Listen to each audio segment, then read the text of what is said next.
قول رسول الله صلى الله عليه وسلم ولقد صدق فقال والذي كرم محمدا صلى الله عليه وآله بالنبوة يا ابن فلان لولا كتاب من الله سبق وعهد عهد إلي رسول الله صلى الله عليه وآله لعلمت أنك لا تدخل بيتي.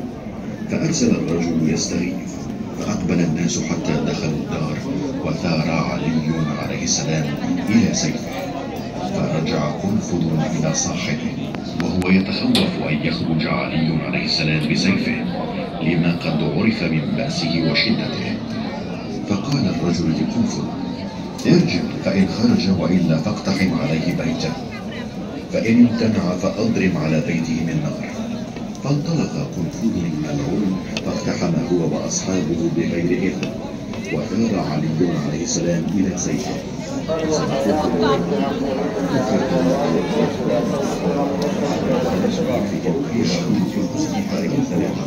فغلبتهم فاطمة الصديقة عليه السلام بالعلم والمعرفة والأدب الرفيع والتربية المثلى، ومن خلال هذه الأسرة المعظمة انتشر نسل رسول الله صلى الله عليه وآله في الآفاق، وصارت ذريته أعظم ثمار الأنبياء على مر التاريخ.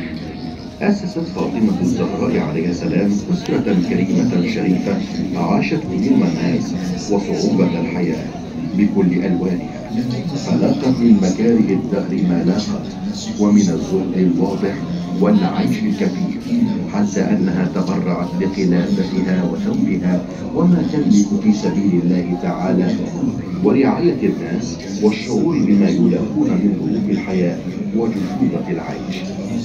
وإذا أمعنا النظر في التاريخ وأخرى ندخل بيت علي الزهراء وهي لا تبصر شيئا من عورتها ومن تواتر لمعتها، حتى دنت من القبر الشريف فأغمي عليها، فتبادرت النسوان إليها فنضحن الماء عليها حتى أفاقت. فلما أفاقت من غشيتها قالت رفعت قوتي وخانني جلدي وشمت بي عدوي والكمد قاتلي، يا أبتاه بقيت والهة وحيدة وحيرانة فريدة، فقد انخمد صوتي وانقطع ظهري وتنخص عيشي وتكدر ذاتي، فما أجد يا أبتاه بعدك أنيسا لوحشتي. اللهم زحزحني عن النار وأدخلني الجنة وألحقني بأبي محمد صلى الله عليه وآله.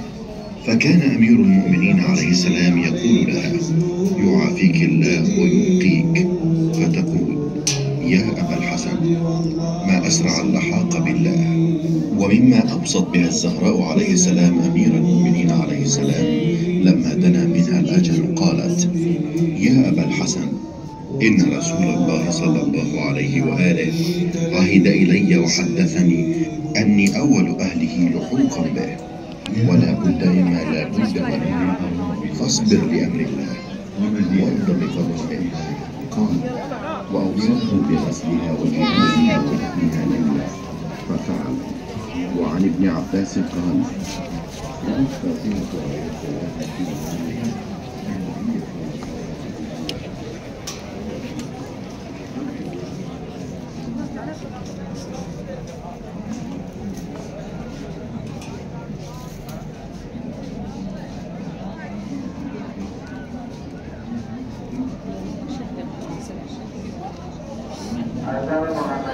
آذان محمدية شباب الإسلام في سنة بيته وحسينه ورسوله.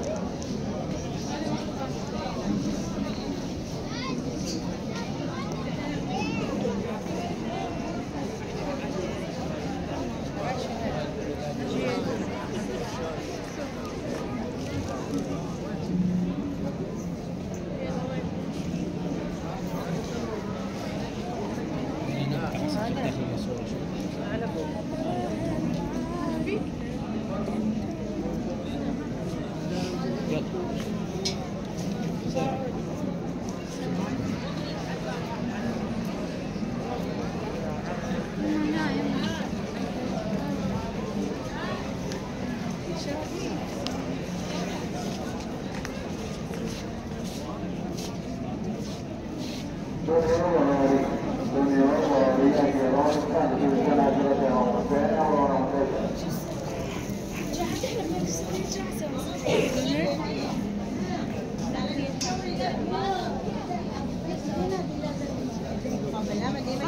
lỡ